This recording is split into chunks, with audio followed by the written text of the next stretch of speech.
So, meron tayong vlog ngayon. So, pasensya na kayo at kakabuhay ko lang galing ospital. So, magbabawi-bawi muna ako at magbablog muna kasi baka mawala yung monthly ko na $300 sa Facebook eh. So, ngayon, ganito. For example, ito si shoutout kay Ma'am Winch. So, ito si Ma'am Winch. Dati, siguro, dati pa. Pumunta sa shop. Nagmamadali sila bumili ng EcoSport nung mister. Gagamitin kasi nila sa ospital. So, pang service yata nila. Malayo pa to sila eh. So, from ano pa to? Lucena yata sila, Lucena. Ngayon, maraming nagchat-chat sa akin. Nakabili sa amin and hindi nakabili. Kahit yung hindi nakabili, ina-accommodate ko pa rin as much as possible ko kaya ko sagutin yung message. Sinasagot ko. So sila, yan, pumunta sila dun sa dati sa shop yata. Tapos, hindi natuloy yung pagbili nila. Kasi yung mister niya, ang nangyari, ano ba tawag dito? Bumili sa iba. Bumili sa labas ng EcoSport. So, okay lang yun. Nagsabi naman siya sa akin, Sir, hindi ako nakabili sa inyo. Okay lang. So, walang problem dun. Ang advice ko kay ma'am, basta okay naman po yung nagbili niya, walang problem. Okay po yan. So, hindi naman kailangan sa amin kayo lagi bumili, diba? Wala akong problema dyan. Kasi nag-give back lang ako sa community dun. Dahil nga, ang tinitignan ko dyan, hindi as nagre-repair ng Ford. Ang tinitignan ko sa sarili ko is as a end user, as ang gumagamit ng Ford. Kaya, honest ako dun sa mga review ko ng Ford na units, diba? Parang ganun yan. So, ito na nga, kwento niyan, ganyan. O di nakabili na sila, no? Katakot-takot na problema ang inabot nila, ma'am, kasi yung pagkabili nila, nag-update na yan sa akin si ma'am. Tinanong niya, Sir, nag-malfunction po yung ano. Ang problem kasi, kahit na tinutulungan ko sila, hindi ko alam yung history nung binili niya ng kotse. Parang ganun. Sa amin kasi, yung mga EcoSport natin, sa mga units natin, alam ko yung history. So, kunwari ito, pinalitan mo na yung clutch niya, pinalitan mo yung transmission niyan, pinalitan mo yung shift part niyan. Meron niyang times na magta-tranny malfunction, pero doesn't mean, kumbaga kami, dahil alam namin na palit na yung transmission, magfa-fault yan. Pero dahil sa sensor, kapag galing sa amin. Pero eto naman sa kanila, dahil hindi ko alam ang history, so expected ko dyan, pudpud ang clutch niyan, saka pudpud ang transmission. Ang shift port, ganun. So yun nga, ganun nga. So, katakot-takot ang gastos niya. Anong nangyari? Napagastos na naman siya ngayon. Parang 30,000 yata yung binayaran niya. Ang problema, pag uwi nila, papakita ko yung message. Yung message namin ni Ma'am Wench. So, Ma'am, ano ko lang patago naman yung name. So, example lang.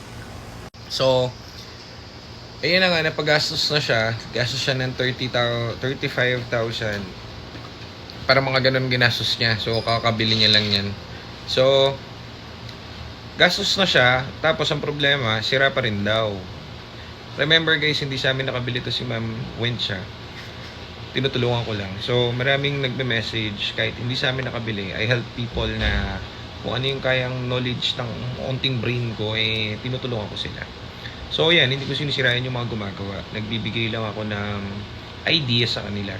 Yung sa mga nakabili sa amin kasi ng unit, kumbaga, kunwari, nagkaroon siya ng fault, nagkaroon siya ng malfunction. Alam namin, hindi na yun dun sa tranny, yung hardware. Ang problema kasi minsan dun sa nakasanayan na ng mga gumagawa. Parang kunwari ganito. Di ba kunwari sa group ng EcoSport, sa group ng Fiesta, kunwari nasanay na ang laging gagawin dun PCM, clutch, tapos shift port, ganyan. So paulit-ulit lang yung problem dun sa group. So anong nangyayari dun, kapag may nag-inquire, kunwari ang lumabas sa kanya transmission malfunction, maraming cost yun, hindi lang yun ang cost nun. Pwedeng sa sensor, pwedeng nabasa yung sensor, pwedeng pwedeng sa wiring, ano. So hindi lang dun sa tatlo yun iikot, maraming factor yun. Ngayon, dun sa unit na galing sa amin, alam na namin yung clutch niyan, pati transmission niyan, maayos. At nakikita nyo sa mga video, pinapalitan. So, i-ekes muna dun yun. Ngayon, dahil nga yung mga gumagawa, paulit-ulit lang, kunwari, ang problem, kunwari ako may EcoSport, end user ako, nagka-problem yung yung sensor, yung speed sensor sa ilalim ng tranny. Yung sensor na yon, siguro mga ano lang yun, 1.5, mga ganun, 1,500. Nagkukos yun ng malfunction.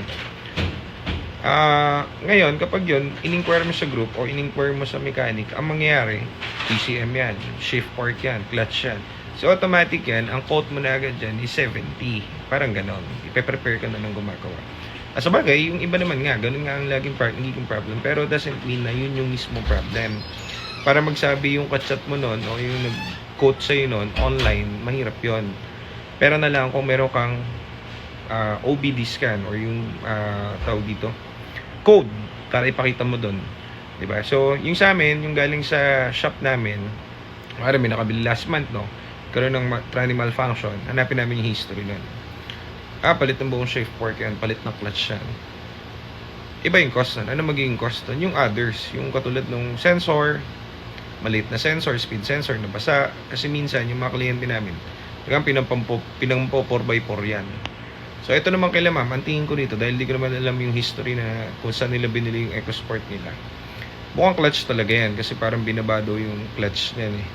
So, ayan, binibenta na sa akin ni ma'am. Sabi ko, ma'am, malulugi kayo dyan. At kita mo, ako lang yata ang bayin sila tumatanggi. O, ayan, malulugi ka po dyan. Ganyan na lagi sinasabi ko pag may nagbebenta ron sa shop. Pare, dadali nila yung EcoSport nila ron, yung pesos sabihin sa akin, sir, bilhin mo na tong unit ko. Sabi ko, ano po pang problem? Nag-give ko yung honest ko na feedback sa kanila kasi wala akong interest dun sa unit nila kasi direct lang ang binibili namin. Hindi kami most likely bumibili dun sa kunwari, thank you dun pala sa mga nagtatag sa amin ha. Minsan may nagtatag sa amin, kunwari may nagbenta sa marketplace ng EcoSport, tinatag kami. So thank you po sa inyo, pero hindi nyo kami makikita ang makikipag nagpa-marketplace kasi hindi naman dahil pangit yung mga unit doon, kung hindi dahil doon kasi halos buy and sell na rin ang mabibilan mo doon sa marketplace. Hindi naman lahat, siguro 50-50. Then yung iba naman mga agent. So kapag kami nag-inquire doon, mahirap yung maraming kausap kasi, kaya mas gusto namin doon sa system na lang namin. So may system kasi kami, yung sinasabi ko lagi, system kami lagi na yung first owner talaga yung na-inquire sa amin. So yun yung mga nabibili naming unit. Tapos alam nila yung every nuts and bolts sa mga kotse nila. So alam na namin kung paano yung kailangan namin gawin, mga ganyan ganito. So ito na, balik tayo dito kay ma'am. So ayan, binibenta niya sa atin yung unit niya. Sabi ko, ma'am, baka malulugi lang po. Hindi baka, malulugi talaga kayo dyan kasi gumastos ka na ng ganito. Tapos magpagawa ka na, tapos bibenta mo sa akin. So sakto, meron kaming service sa Lucena itong, kailan ba yung sinabi ko kay ma'am? Friday. Sakto, nandun yung tao sa Friday. Ma'am Wench, ayan, nandun si Joselito sa Friday, baka pwede mo isabay yan. Kahit hindi sa amin galing yung unit mo, kahit hindi namin EcoSport yan, pa-check na rin natin.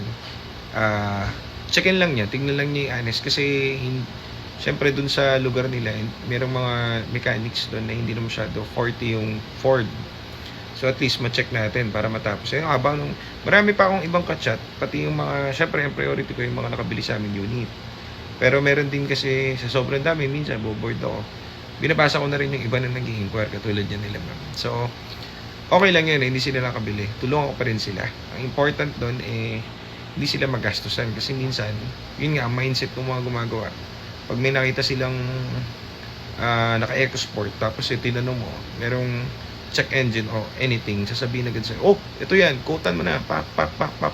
Kasi umabot ka na ng 100,000 yung bill. So, mas maganda, kailangan talaga nasa gumagawa yan. So anyways, yung sa amin na unit, magkaroon man lang nabubulol na tuloy ako. Magkaroon man ng malfunction yan, alam namin hindi doon yan sa transmission dahil palit na yan. Either yan doon sa mga sensor o may fault na nangyari dyan. So, ganun lang at nakwento ko lang itong kwento ni Ma'am Winch. Shoutout kay Ma'am Winch, sa Friday ma'am, nandiyan kami. Lucena. So, kung tiga Lucena kayo ma'am, pwede nyo iikot dun sa tao ko para ma-check niya yung unit no? Kasi may checking kaming unit dun Ayun lang, so buhay na naman ako galing ospital at ako yung sasagot na naman ng mga inquiry. Salamat po and thank you very much.